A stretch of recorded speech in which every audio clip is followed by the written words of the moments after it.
Hello, beautiful people. Today, in our soul chat session, we are going to talk about why you need to stop faking it and start making it. And I am not talking about your orgasms. No, I am talking about your energy, okay? Energy is one of the number one complaints I get from the women I see in my women's health clinic. And as an Ayurveda women's health practitioner, I have worked with hundreds of women over the years. And, barely any of them come in and are like, I feel so energized, like energy is not my problem. And yeah, they're there because obviously they need some help with their health, but there is a common theme, and that is energy is one of, or lack of energy is one of the symptoms that they are all experiencing.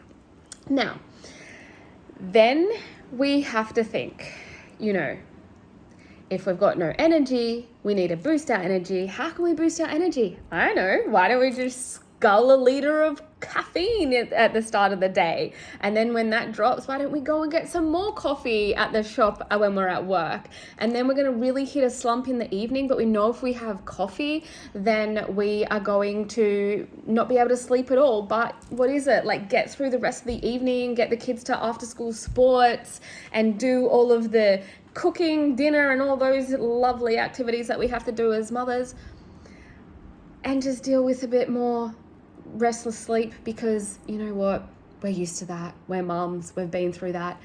So yeah, grab that coffee again, and you know what, I need something even more than caffeine today. I need some sugar. I need a sugar rush. I'm like really exhausted. But guys, what this is doing, the truth is, what this is doing is it is actually depleting your energy. Don't believe everything you drink, okay? So when we have a caffeine hit, we're having an adrenaline rush, right? It is actually producing our stress hormones to be motivated to give us the up and go that we need. So it is not a healthy thing to overconsume caffeine all of the time. And it is just giving us a fake sense of energy.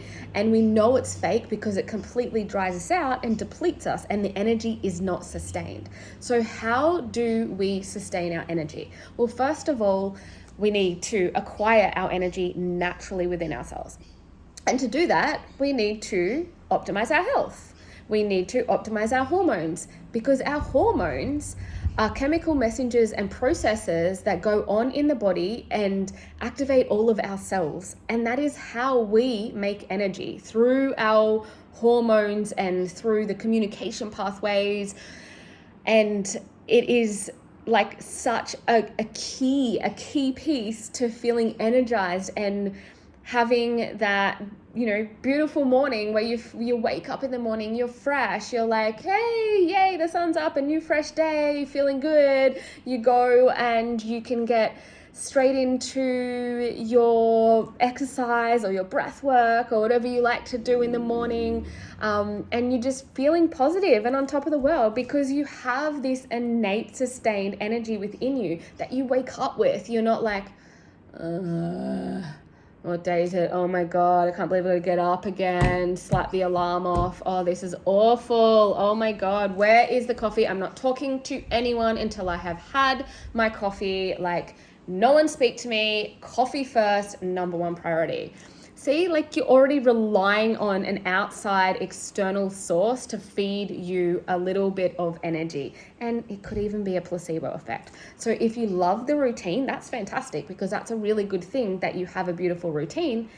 But don't make that routine reliant on the caffeine itself, So what we need to do is optimize our health and our hormones to have sustained and natural, healthy, normal energy. There are some other things that can also impact our energy and the way that we show up in the world. And I spoke about this last week, and that is having a lack of purpose or meaning. Because if you think about it, if you're really lacking that purpose and that meaning, you get up, even if like you get up before your alarm, you have somewhat some energy, if you're feeling a little bit meh about your purpose and your meaning and whatever, like your energy just, you just get that sort of energy, the meh energy. Like you've got nowhere to expend your energy. You don't have the passion, the fire. So if you have a lack of energy, first of all, we do need to look at your health, and we need to look at it in a really holistic way, and your hormones, so we can optimize that. But we also need to look at, a little bit deeper. We need to look at how you're engaging with your life, with yourself, how you are connecting to your purpose, and how you're connecting or finding greater meaning in your life, because that can energize you. Like if you are on purpose, you are like so excited for the day, you are energized, you are full of energy, and it just comes from this greater source than even ourselves. So yes, we do need to create energy ourselves for our physical body, but there is a greater source of energy that we get when we feel right on purpose. The other thing that sort of goes with this is lack of motivation. So if you're feeling like you have a lack of motivation, which is generally because you're lacking some sort of purpose or meaning in your life, then you are going to just lack energy because you're in that disempowered mindset, which is why my higher self methodology, I go through optimizing and alchemizing our health, the health of ourself, which is our physical, our energetic body, our mental, our emotional, and our connection to self. But we also look at empowering belief shifts and where we can find that motivation and why we don't have that motivation. Like, what is all of this about? Because if we're waking up in a disempowered state every day, then yeah, of course we're going to feel a lack of energy, right? Energy is an energy. Like, how can I say that better?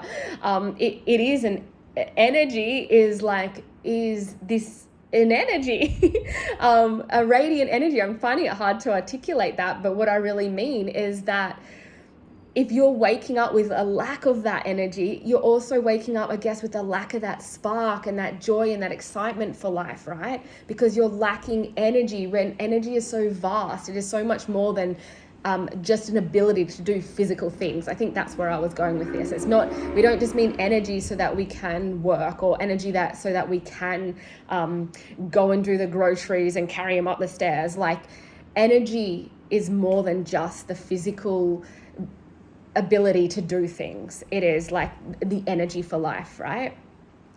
And then other ways that we can look at cultivating more of this energy is definitely by having a routine we call in Ayurveda Dinacharya, one that serves you as an individual and looks after your own natural constitution. So keeps in mind your doshas and your balanced or imbalanced state. So that's really, really important. What it might look like for one person to get really energized in the morning might not look like for the next person. For me personally, I need to get up and I wash my face and I sit down and I have a tea, and then I do a bit of breath work, some pranayama to actually move the energy, and then I have to go move my body, like whether that's a run or a Pilates or yoga class or a weight training class or Muay Thai, whatever it is.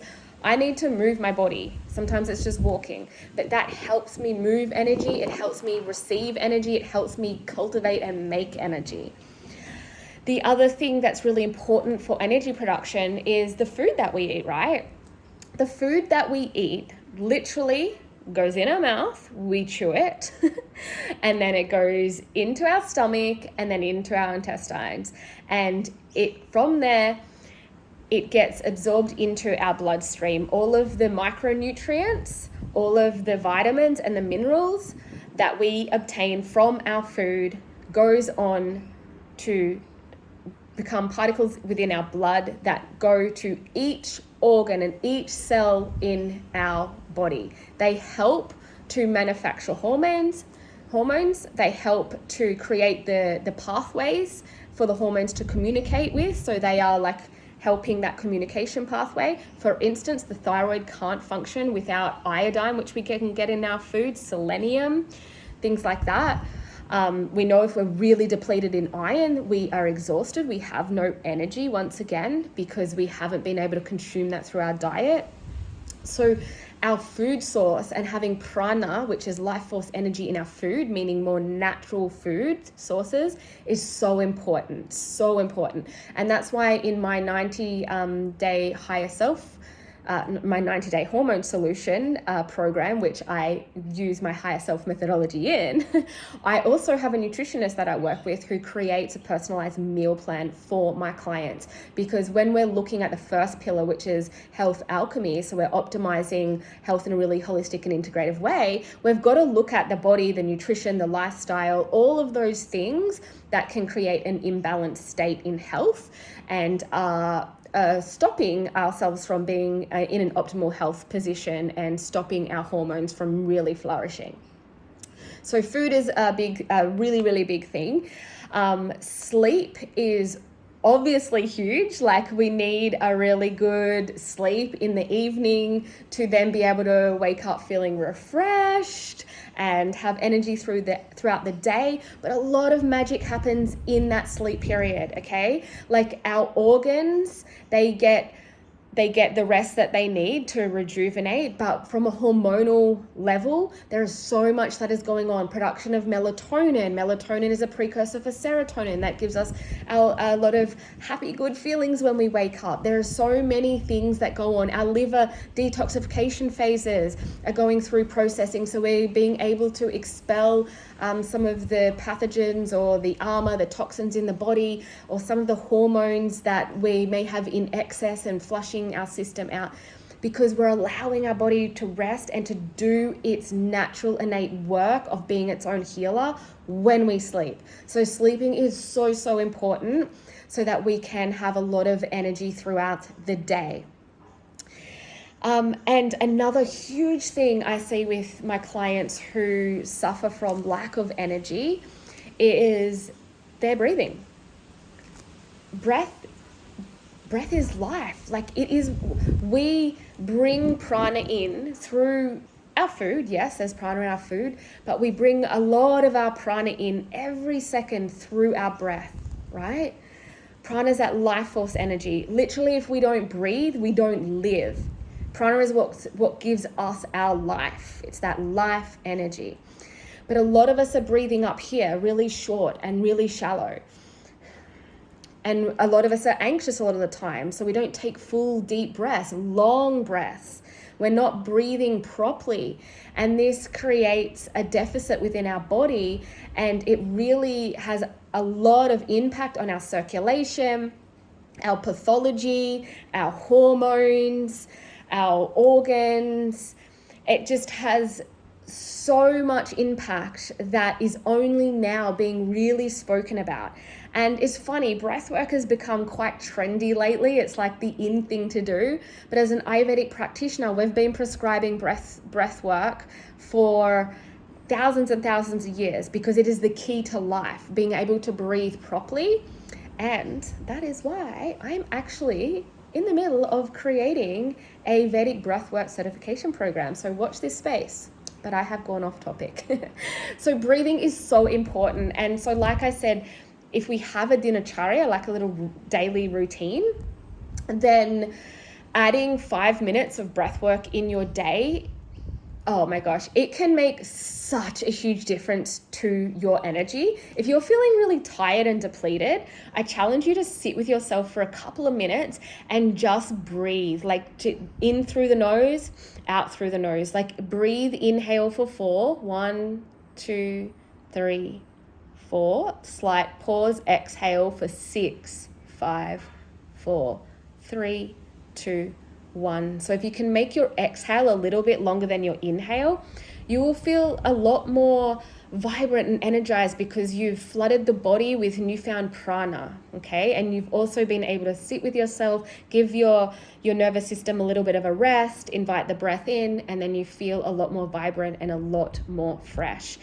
The beauty with breath work as well is that we don't have to do it for 20 minutes in the morning, 20 minutes in the evening. Like, you can literally do it as you're walking the dogs. I do it all the time. I take the dogs for my walk, and then I'm practicing different breathwork techniques as I'm walking the dogs, right? And it's so good because you can do it anywhere. In between clients, I can take a minute or two just to breathe. Simple as that. So guys, I really challenge you that if you are feeling, tired all of the time, you've got lack of energy, then breath work is something that can really help regulate your hormones. But like everything, it is a real holistic picture. It's not just about grabbing that cup of coffee in the morning and hoping for the best.